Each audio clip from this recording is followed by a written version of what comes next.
I reviewed another budget controller a couple months ago and was actually surprised at how well it functioned for a device costing less than $20. This controller is roughly the same price, but it's wireless. Could it possibly be any good?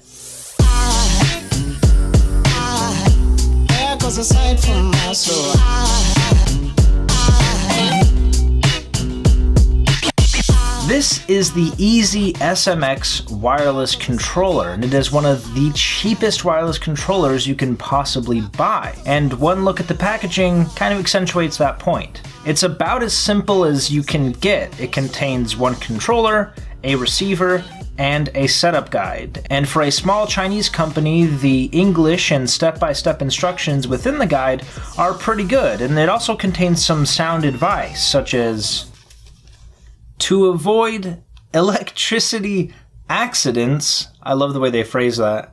Please keep it away from water. And also, if you feel tired on your hands, please take a break. Definitely doesn't hurt to have a reminder. The appearance of the device is actually largely similar to the budget controller, the ZDT wired controller that I recently reviewed as well. And that controller looks very similar to the Xbox 360 controller. However, this one does not come with any light-up buttons for obvious reasons. If it's wireless, you're going to be putting batteries in it, and having anything light up on the controller is going to drain the battery life, so I'm not going to knock it for that. The feel of the device is basically what you'd expect for a $20 controller. It's made almost entirely out of plastic with a thin layer of soft touch material on either side of the controller. The face buttons are actually really good. They feel exactly like a standard Xbox 360 controller, which for a long time was the standard when it comes to console peripherals. The start and select buttons, however, are definitely too small and kind of hard to actuate completely. They don't take a whole lot of force, but they do have to be pressed almost entirely down. The bumpers on the controller are also way too light. It takes far too little pressure to push these buttons down. I found myself accidentally pressing these more often than I would like. The joystick buttons are also just a little bit too heavy. They take a lot of force, and you're not really expecting it because of how light the other buttons are. You don't expect to have to use so much force to get the joystick buttons to press down. The triggers are arguably the most important part, and they overall feel pretty good, but I definitely would have appreciated a little bit more travel. The travel distance on this is pretty minimal, which I guess for a first-person shooter game is just fine, but if you're going to be using this for a game where you're going to be driving and you need more granular control over how much the trigger is depressed, then you might be a little bit disappointed in how little distance you have with this trigger. The controller overall is lightweight, very lightweight. As a matter of fact, just adding batteries to it almost feels like it doubles the weight of the controller. That being said, it is very sturdy. With a good amount of force applied, I don't feel any flex in the controller whatsoever, and when I shake it around, I don't hear any rattling. These are things I immediately look for when I review a budget peripheral, is you'll hear loose pieces rattling inside the controller when you shake it, and also when you apply any force to it whatsoever, you'll see a lot of flex. I don't see either of those things in any of my testing with the controller. But that's of course after just a few days of testing. It's yet to be seen how the controller will continue to perform after weeks or months of continued use. The overall functionality of the controller should be very familiar to you if you've ever used an Xbox controller before. It has all the standard Xbox buttons that you're familiar with, and the center jewel is also likewise used to power on the device. The turbo function is a feature where you can essentially press a button and then press the turbo button, and it will actuate that button repeatedly several times, quicker than you can really press it probably. This used to be a very standard button to have on aftermarket controllers in like the late 90s, early 2000s. There aren't that many games now that would really utilize something like this. I don't know why these controllers always have a turbo button. But comment down below, would you even use a turbo button for anything? Maybe I'm just missing something, but for me, I've never played anything and really wanted to have a turbo button. Maybe it's just me.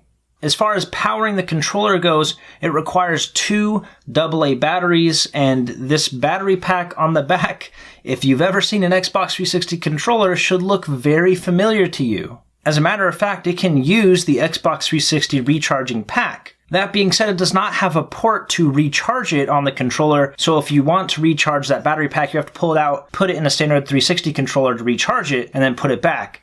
But if you have a 360 controller anyway, then I wouldn't recommend using this over the 360 controller. I would actually advise you to buy a little Windows receiver for about $15 as opposed to buying one of these for $20, because the Xbox 360 controller is just of a higher caliber and better quality, and you can use it on Windows 10, and all you need is one of those dongles that costs less than a new controller. And I should also note that Xbox One also has a similar device. It's about the size of a large USB drive, and it plugs into your computer, and you can use your Xbox One controller.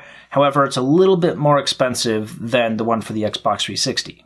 But this has the advantage of not only functioning with PC, but also PS3 and USB-enabled Android devices. Despite the familial resemblance with other Microsoft products, this actually does not work with the Xbox 360 or Xbox One. My overall experience with the device was generally pretty good. The setup was one of the easiest setups I've ever experienced with trying to get a wireless device to connect to my computer.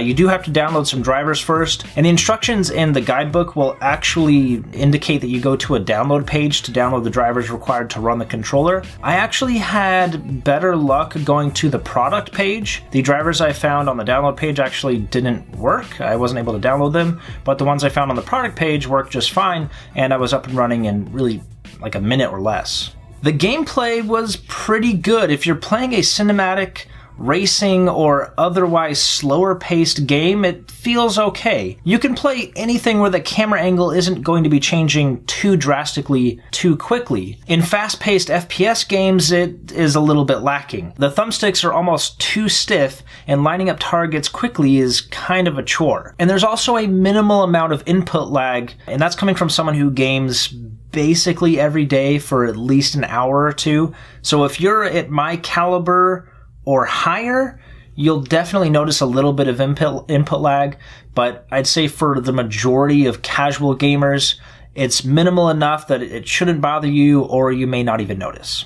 But where does that bring us? Well, if you already have an Xbox controller laying around, either Xbox One or 360, then I don't recommend spending even just $20 on this, considering you can buy a dongle for your PC for even less. The only reason I'd recommend this is if you don't have access to a wireless controller, or you plan on using this for additional devices such as a PS3 or an Android device. This may be the cheapest way to go wireless on your PC. Additionally, the minimalist design with a choice of two popular color options is likely to match any setup. While the overall quality of this controller accurately reflects its $20 price tag, I'd say it's unlikely that anyone shopping for a peripheral in this price range will perceive any potential performance shortcomings.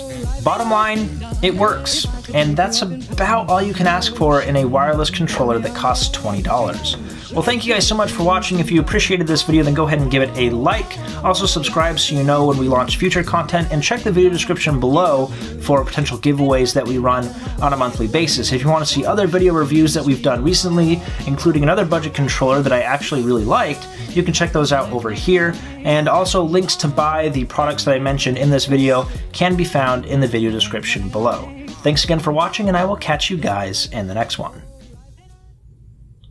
Don't blink, don't blink, don't blink, don't... Oh, there we go.